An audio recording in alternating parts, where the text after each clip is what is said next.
سلام. اینجا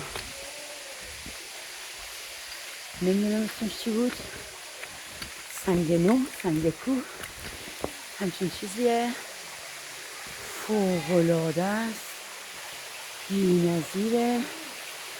الان رسیدیم به آبشار. جمعیت کمه ولی هستن، یعنی هیچکی نیست ولی هستن. بریم ببینیم چه خبره. خیلی قشنگه. وای رسیدیم به آبشار، ببینید. وای ماشاءالله چه جای قشنگه. ملیکا مثل میمون داره میره. نرقه من ببینیم. وای اوه خیلی زیبا، خیلی. این کوه جنگله بسیار زیبایی رو رد کردیم و رسیدیم به اینجا.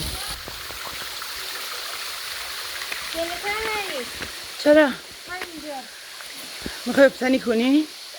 اگه بسیار زیباه، بسیار زیباه.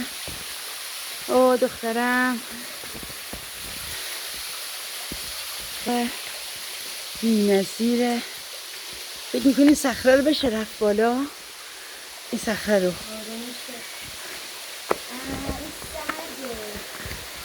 وای وای خیلی قشنگه،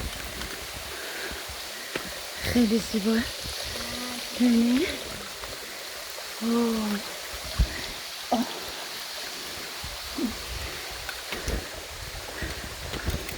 وای به به به به به.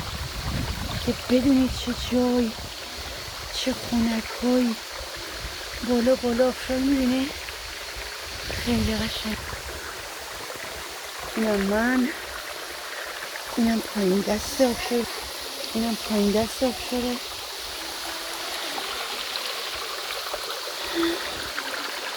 که مازندران شهر ما یاد داد. بسیار زیبا. تو به شهر یه حدود 20 دقیقه باید بیای تو جنگل و به یه همچین جایی بخوری توی کوه اومده. واو اینو عالی. به به. وای خدای من نگاه کن. من اولین بار اینجا اومدم، اصلا نمیدونستم بهترم یه همچین جایی داره.